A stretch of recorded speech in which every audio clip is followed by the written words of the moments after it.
कन्हैया नहीं आया। बोले पहले डंडा फेंक दे तब आऊंगा। तो मैया ने अब की बार डंडा फेंक दिया और अब की बार कन्हैया पकड़ में आ गए और मैया उसको घर ले गई, जिसको कुछ ना कुछ दंड तो देना पड़ेगा। बोलो जय श्री राम। क्या दंड, क्या दंड दें इसको? तो मैया ने उसको ओखल से ही बांध दिया अपने घर, जहां पर दधी बंधन कर रही थी वहीं पर ही उसको ओखल से जा करके बांध दिया। बच्चों को मारना चाहिए लेकिन यत कभी नहीं चाहिए मारिया की भाजी गरन इतना डर तुमनो तब पर्चा छपोण पैना लापता पता लगाओ। बोलो जय श्री राम। इसलिए माता को लगा कि कुछ ना कुछ तो करना पड़ेगा, पीटना ठीक नहीं है तो बांध देती हूँ, थोड़ी देर रोता रहेगा। मैया तो चले गई। कन्हैया बोले माँ मुझे छुड़ा दो, खोल दो, लेकिन मैया ने नहीं खोला। घंटा भर बीत गया, कोई नहीं आया। तो कन्हैया ने एक झटका मारा, सो खली आ गया बाहर और उसको लेकर के ही चल पड़े अपने घर के आंगन में। घर के आंगन में दो अर्जुन के दो वृक्ष थे, उनमें वो उखल फंस गया। कन्हैया ने एक झटका मार दिया, सो दोनों वृक्ष की धड़ाम से नीचे गिर गए। भयंकर आवाज हुई पर भगवान ने शब्द शैली को रोक दिया, शांत हो गई शब्द शैली। क्यों? बोले उन दोनों वृक्षों में से दो महापुरुष प्रकट हो गए। परीक्षित ने कहा ये कहां से प्रकट हुए, ये कौन थे? बोले ये कुबेर के पुत्र थे, इनका नाम था नलकूबर और मणिक्रीम। एक बार ये सरोवर में नहा रहे थे, इनका पिताजी तो कुबेर है तो धनवान है। बोलो जय श्री राम। तो धन के मंद में नहा रहे थे, बिल्कुल नग्न स्नान कर रहे थे। नारद जी आ गए तो नारद जी को देख करके उन्होंने प्रणाम नहीं किया और दूर से ही बोले नारद जी हाय हाय हरिओम। नारद जी इनका देखो तो इतने अभिमानी हो गए कि मैं साधु को, ब्राह्मण को देख करके भी ये कपड़े नहीं पहन रहे। थोड़ी देर तो नारद चुप रहे, लेकिन फिर नारद जी ने क्रोध कर दिया। तुम मेरे सामने जड़ की तरह खड़े हो, ऐसा लग रहा है कि तुम दोनों जड़ हो। मैं श्राप देता हूं, जाओ तुम जड़ बन जाओ, वृक्ष बन जाओ। उसी समय फिर रो गए कि नारद जी तुमने क्या, हम तो मजाक कर रहे थे तुम्हारे साथ, हमें श्राप से मुक्त करो। तो नारद जी कहते हैं कि देख भाई अब तुम्हें वृक्ष तो बनना पड़ेगा, पर मैं तुम्हें वचन देता हूं कि जाओ तुम नंद के आंगन के वृक्ष बनोगे। नंदलाल प्रभु तुम्हारे वृक्षों के नीचे खेलेंगे, खिलौने करेंगे और एक दिन वही आकर के तुम्हारा उद्धार करेंगे। तो भगवान ने आज नारद जी का वचन सत्य किया और उन दोनों का उद्धार कर दिया। वो दोनों भगवान की स्तुति गा उठे। कहते हैं प्रभु वाणी गुणानुकथने श्रवणो कथाया हस्तौ च कर्म सुमनस्तव पादयोर्नः स्मृत्यां शिरस्तव निवास जगत् प्रणामे दृष्टि सताम दर्शनेस्तव भक्तनो नाम। हे प्रभु वाणी गुणानुकथने श्रवणो कथाया, हमारी जो ये वाणी है ये हमेशा आपके गुण गणों का ही गायन करती रहे। श्रवणो कथाया, हमारे जो ये श्रवण है अर्थात ये जो कान है ये आपकी कथाएं ही हमेशा सुनते रहे।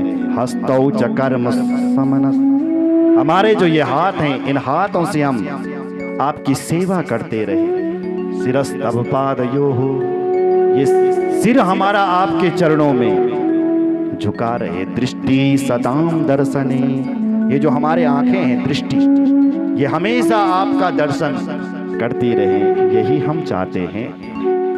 और इतना कह करके अंतर्धान हो गए, भगवान के धाम को चले गए। बोलो भक्त वत्सल भगवान की जय। अब वो आवाज आई, अब वो आवाज सुनाई दी, भयंकर खतरनाक आवाज, वृक्षों को टूटने की आवाज आई। अब नंद बाबा ने ये आवाज सुनी, अब नंद बाबा भागा। क्या हो गया, क्या हो गया, क्या हो गया, क्या हो गया, क्या क्या हो गया, क्या हो गया? देखा कि दो वृक्ष, महान वृक्ष दो टूटे हुए, उनके भीतर कन्हैया फंसा हुआ है। नंद बाबा ने जैसे तैसे अपने कन्हैया को खोला और कन्हैया को इधर खड़ा कर दिया और एक मीटिंग बिठा दी। बोले भैया ये क्या हो रहा है, क्या हो रहा है, क्या हो रहा है, क्या हो रहा है? बोले अब हमने निर्णय ले लिया है कि अब हमें इस गोकुल में नहीं रहना है, नहीं रहना है, नहीं रहना है।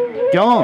बोले यहाँ कुछ ना कुछ उत्पात होते जा रहा है, यहाँ कुछ ना कुछ होते ही चले जा रहा है, इसलिए हम अब यहाँ नहीं रहेंगे। तो नंद बाबा लोग 5 भाई हैं। कितने भाई? 5 भाई। तो 5 भाइयों की मीटिंग हुई और कहा कि यहां से चलो। बोलो जय श्री राम। तो 5 भाइयों में से एक भाई ने बोला कहां चले? तो दूसरे ने कहा, बोले देखो बाबा, हमारे ब्रज में बहुत सारे वन हैं, निधि वन, मधुवन, भांडीर वन, वृंदावन। उन वनों में से सबसे प्यारा एक वन है जिसका नाम है वृंदावन। क्यों ना हम सब कुछ छोड़ करके वृंदावन चले? तो सारे ब्रजवासियों ने कहा, गोकुल वासियों ने कहा कि चलो चलो, सर्वेषां साधुआ, सब ने कहा कि चलो चलो चलो चलो वृंदावन चलो, वृंदावन चलो, वृंदावन। क्या था महाराज? बैलगाड़ी पर सामान लादा, गायों को हाँका, बछड़ों को हाँका और गोकुल को छोड़ करके भगवान श्री कृष्ण को लेकर के श्रीधाम वृंदावन चले गए।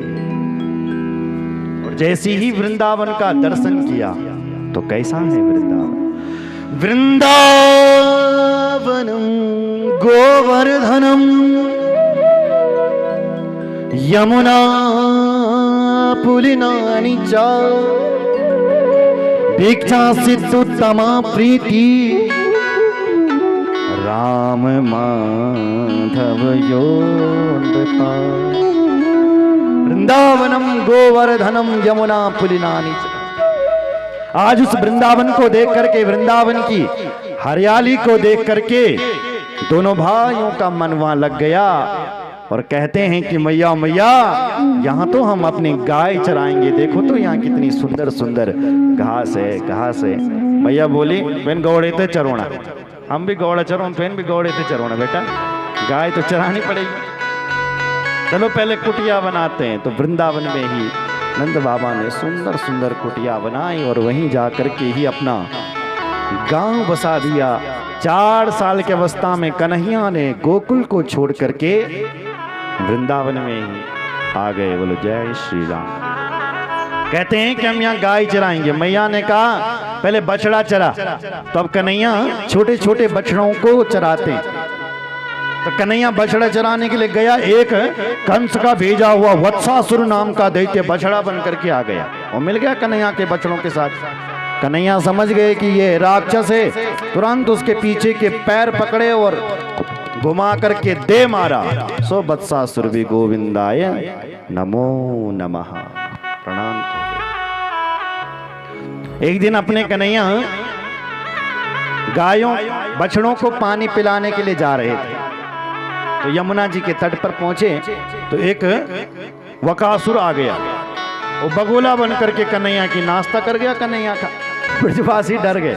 भगवान उसके मुंह में तो चले गए पेट में, लेकिन प्रभु ने अपना श्री विग्रह इतना गर्म कर दिया कि तुरंत उसने भगवान को मुखद्वार से बाहर कर दिया। एक दिन अघासुर आ गया और गुफा बन करके बैठ गया। सारे ब्रजवासी उसके भीतर घुस गए। भगवान को लगा ब्रजवासी कहाँ चले गए, तो देखा तो अघासुर के मुख में जा रहे हैं, तो भगवान भी घुस गए। उसने अपना मुंह बंद कर दिया, कन्हैया को मारने आया था। भगवान उसके मुंह में तो चले गए, लेकिन भगवान ने अपना श्री विग्रह इतना मोटा कर दिया कि उसका ब्रह्मांड फट गया और वहीं से भगवान बाहर निकले और अपने ब्रजवासियों को भी लेकर के आ गए। बोलो जय श्री राम। एक दिन प्रभु ने श्रीदामा की जूठी मट्ठा पी ली। ये दृश्य ब्रह्मा जी ने देख लिया, तो ब्रह्मा जी ने भगवान के सब बछड़े और ब्रजवासियों को चुरा लिया। भगवान ने खुद ही सृष्टि कर दी और बछड़े और ब्रजवासी खुद ही बन गए। तो ब्रह्मा जी लज्जित हुआ और भगवान की स्तुति गा करके फिर प्रणाम करके चले गया। बोलो जय श्री राम। इसी भगवान की ये बाल लीलाएं हैं। आगे जाकर के कन्हैया अपनी माँ के पास आते हैं, माँ अब तो मुझे गाय चरानी है, गाय चरानी है, गाय चरानी है। अब मैं छोटा थोड़ी हूं मैया, अब मुझे गाय के पीछे जाने दे, मुझे गाय चराने दे। तो मैया ने कहा आ बेटा मुहूर्त निकालते हैं। तो अपने पंडित जी को बुलाया, पंडित जी ने मुहूर्त निकाला। कार्तिक शुक्ल अष्टमी बुधवार, जिसको हम कहते हैं गोपाष्टमी, और गोपाष्टमी के दिन गायों का पूजन करके, ब्राह्मणों का पूजन करके कन्हैया ने गायों के पीछे पीछे जाना शुरू कर दिया है। अब कन्हैया गायों के पीछे जाते हैं, एक बांसुरी ले लेते हैं अपने पास, बंसी भी बजाते हैं वन में, और गाय भी चराते हैं। अब आगे आगे गाय चल रही है और पीछे पीछे गोपाल चल रहे हैं। तो आइए हम भी, आगे गाय चलेगी और पीछे पीछे गोपाल चलेगी।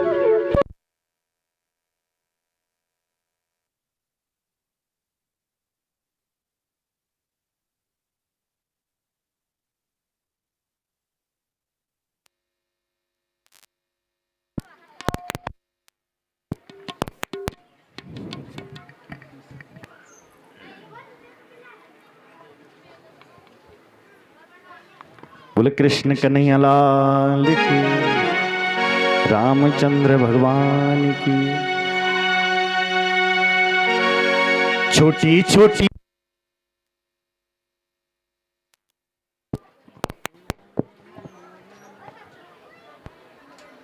बोले कृष्ण चंद्र भगवान की। छोटी छोटी गैया, छोटे छोटे ग्वाल, छोटो सो मेरू मदन गोपाल।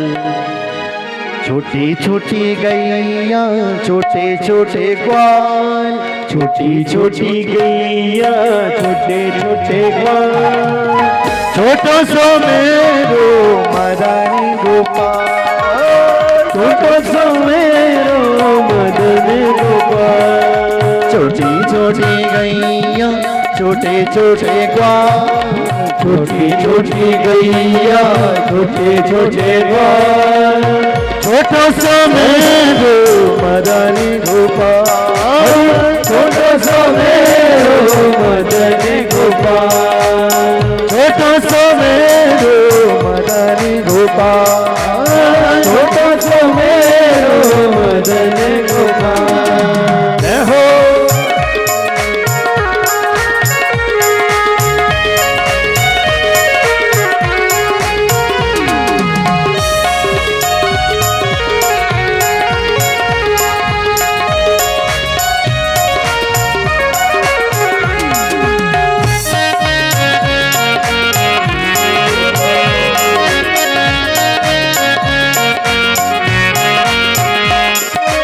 आगे आगे गैया, पीछे पीछे ग्वाल, आगे आगे गैया, पीछे पीछे ग्वाल, आगे आगे गैया, पीछे पीछे ग्वाल, आगे आगे गैया, पीछे पीछे ग्वाल, बीच में मेरो मदन गोपाल, बीच में मेरो मदन गोपाल। छोटी छोटी गैया, छोटे छोटे ग्वाल, छोटी छोटी गैया, छोटे छोटे ग्वाल, छोटो सो मेरो मदन गोपाल, छोटा सा मेरो मदन गोपाल। जय हो।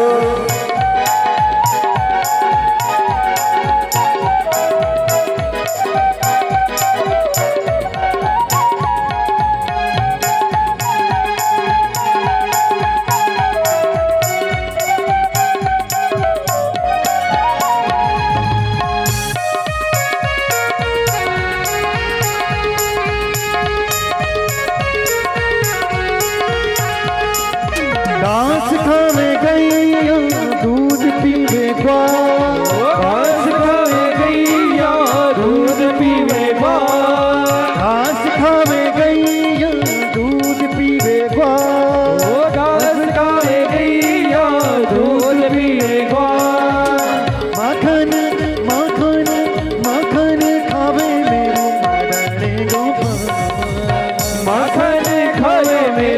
मदन गोपाल।